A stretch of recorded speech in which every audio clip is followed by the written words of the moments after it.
بسم الله الرحمن الرحيم الحمد لله رب العالمين والصلاة والسلام على المبعوث رحمة للعالمين نصلي عليه في الأولين وفي الآخرين وفي الملأ الأعلى يا رب العالمين أوصيكم ونفسي بتقوى الله عز وجل كما جاء في محكم التنزيل يا أيها الذين آمنوا اتقوا الله حق تقاته ولا تموتن إلا وأنتم مسلمون.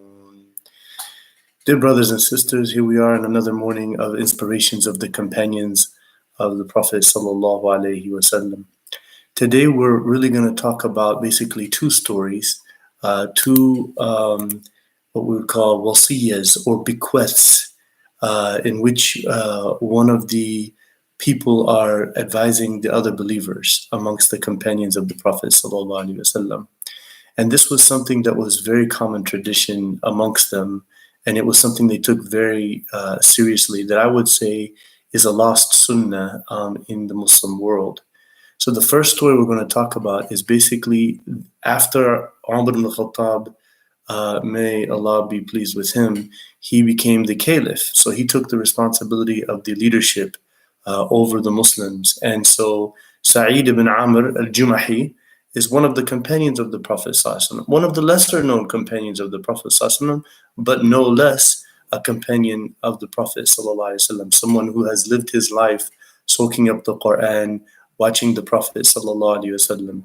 So Sa'id ibn Amr was one of those who did not fear Umar.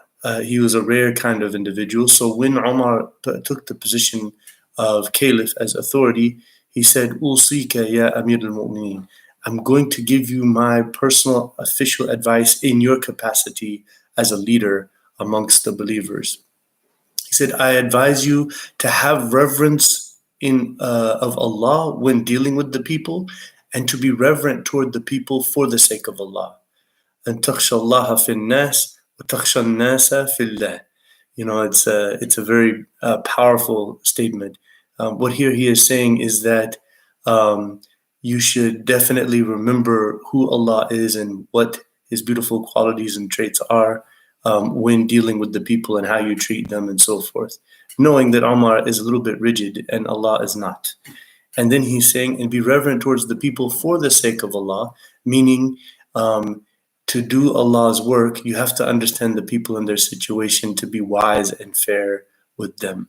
So then he says, don't ever allow your word to contradict your deed. لا يختلف قولك عملك. So don't allow the thing that you actually do yourself be different than what you ask people to do. He says, because the best of those who command and the best of commandments are those that you yourself follow. And then he says, don't make two contradicting judgments on one matter, right? So don't be hasten to a decision and then come quickly later and then take a different decision on the same subject, because then people will lose their trust in you, and they will and then you will be unjust. Meaning what? Be deliberate and be very well thought out in your decision-making process. Be certain about your ruling lest you be unjust, and stick to the evidence and you will succeed with God's help. Meaning what? Stick with whatever evidence is brought forth and be honest and just about the evidence, and don't care about anything else. Come forth in your ruling as one whose allegiance is first to Allah, but then to the people and not to yourself. So make sure that you don't feel like you have some legacy as the ruler or as the one who has authority, but rather your legacy is a legacy of Allah's will being done as a Muslim, and you are the responsible authority for the people on the day of judgment as much as while they were here living under your authority. So come forth with love towards the people as you love your own family, and even more so. So he's saying that if you're going to be a good leader, you must love the people who you have authority over like your own family. Treat them like your family. And we saw that Umar, there's many examples where one of his children would take advantage of being the son of the caliph. And they weren't doing so in an evil or nefarious way.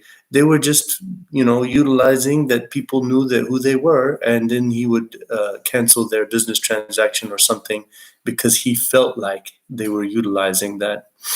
And then he says you should dislike for those who are under your authority what you would dislike to happen to your family. So you would never want your family member to become poor. And we see in Umar's time that he was very, very concerned about the economic state of his community, and that everybody has the means, and that everybody has access to the necessities of life, and that nobody's living in poverty. That was something he constantly felt fearful of. There's the famous statement of Umar that if a donkey fell down because I didn't utilize the funds to pave a road in Iraq, in the farthest reaches of my authority, I feel like that donkey on the day of judgment will come complaining against me and take away my good deeds. This is how these people were. And so Sa'id ibn Amr, he concludes his advice by saying, if you follow these advices that I've given you, then don't fear the blame of the blamers. So I want to highlight a couple of points about this beautiful, powerful, I'm sure you could write a doctoral thesis on this one advice that this man gave. I'm assuming it was off the top of his head. It's not like he researched, the Quran for hours and then derived all of these. It's just what he knew from having lived a life soaked in the Quran.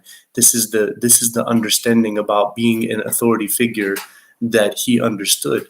And he was not concerned that Umar was a very big, strong, presence and someone who was very intimidating. No, he knows that our whole reality as a collective of believers is at stake here, and it is our obligation, as the Prophet ﷺ said, ad-din nasiha. The whole religion is about sincere, genuine desire for the welfare of others. And so when that comes to human beings, and he mentioned in the hadith, وَأَئِمَّةُ الْمُسْلِمِينَ, and the leaders of the believers, they, before the common believers, are rightful of your best advice. And so that's what Sa'id ibn Amr was doing, and it was something very profound and beautiful. And we saw that Umar lived exactly to that advice, to the T. And don't think that Umar did not listen very closely, realizing that this is someone who loves him and looks out for the best interests of the believers that is advising him. And we should all be that to each other, and we should never fear, if I give sincere advice and speak the truth to someone, that, they'll get all upset and, because they'll feel like I'm attacking them personally. We really need to stop taking personal attacks when somebody's being sincere and genuine and honest in terms of religion. This is this new modern liberal, independent, individualistic attitude of, I have my truth and you have your truth. No, there's only one truth at the end of the day. Okay. So then I wanted to conclude with the advice of Abu Ubaidah ibn Jarrah to all of the believers while he was on his deathbed in Palestine. So Abu Ubaidah ibn Jarrah was actually ended up dying outside of Hama. So back then they called it was Sham, modern day Syria. May God relieve Syria of the calamity that they're facing and bring back the state of wellness for the people of Syria. So Abu Ubaidah is dying. And he said, bring all of the people that we know and the leaders and the respectable figures of the Muslims, scholars and so forth. So they brought them into his room, and there's dozens of people there sitting there. He said, this is my advice when I leave this earth. He said, the first and foremost fundamental thing for all believers individually and collectively is to establish the salah. After that, you must take Ramadan very seriously. After that, you must give in charity. Notice he doesn't say zakat, he says charity. Why? Because zakat is simply an obligation to make sure that there is a specific, structured safety net for those who are going through the most difficult times. But the true believer is one who's selfless. The true believer is the one that is giving on a general basis.